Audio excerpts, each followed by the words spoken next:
আজকে বানিয়েছিলাম পুরনো দিনের একটা সুন্দর রেসিপি, আলু বড়ি দিয়ে মাছের ঝোল। পুরনো দিনের কিছু কিছু রেসিপি যেন সত্যিই কোনো পুরনো হয় না, তাই না?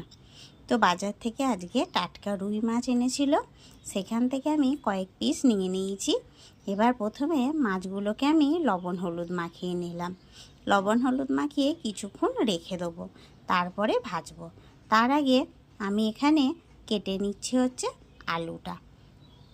এখানে আমি যেভাবে আমরা মাছের ঝোলের আলু দিই সেইভাবে একটু বড় বড় করে কিন্তু আলুটা কেটে নিচ্ছি। আর দেবো একটা টমেটো, এখানে একটা মিডিয়াম সাইজের টমেটোকে নিয়েছি। এবার যেহেতু মাছটা ভাজবো তার জন্য আমি একটুখানি রান্নার যে সাদা তেল হয় সেটা ব্যবহার করেছি।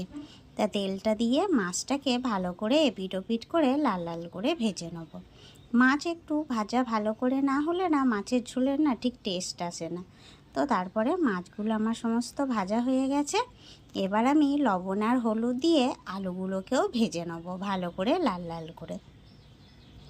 দেখুন আমার আলুগুলো কিন্তু সুন্দর করে ভাজা হয়ে গেছে। আলুগুলোও কিন্তু আমি তুলে নিচ্ছি। আর সাথে যেহেতু বড়ি দেবো তাই কয়েকটি বড়িও ভেজে নিচ্ছি। এগুলো কিন্তু কলাই ডালের বড়ি। তারপরে কড়াইয়ে দিয়ে দিলাম সর্ষের তেল, তেজপাতার একটা শুকনো লঙ্কার একটু কালো জিরে ফোড়ন দিয়ে টমেটোটা দিয়ে দিলাম।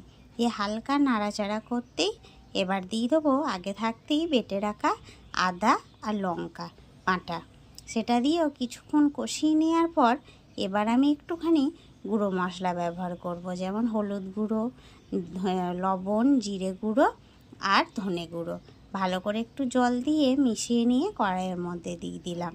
এবার কড়াইয়ের মধ্যে দিয়ে বেশ খানিকক্ষণ কষিয়ে নেব। আর কষাতে কষাতে কালারের জন্য আমি এখানে একটু কাশ্মীরি লঙ্কা ব্যবহার করেছি, আর ঝালের জন্য তো কাঁচা লঙ্কা বাটা দিয়েছিলামই।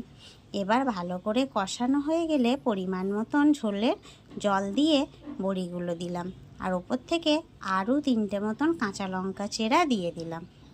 এবার আলু বড়ি সেদ্ধ হতেই দিয়ে দিলাম এখানে মাছগুলো। মাছটা দিয়েও 2 থেকে 3 মিনিট কিন্তু আমি ভালোভাবে ফুটিয়ে নেব, যাতে মাছের ভেতরে ভালোভাবে মশলাটা ঢোকে। এবার তারপরে আমি ধনেপাতা দিয়ে নামিয়ে নেব। কত সহজে ঝটপট কিন্তু এই আলু বড়ি মাছের ঝোলটা কিন্তু তৈরি হয়ে গেল। আর এর স্বাদও যেন ভীষণ ভালো হয়। তো বন্ধুরা, আজকের ভিডিওটা আমার এই অবধি। ভালো লাগলে একটা লাইক, শেয়ার, কমেন্ট করবেন। আর এখন অবধি যারা আলু বড়ি মাছের ঝোলটা খাননি একবার বানিয়ে খাবেন।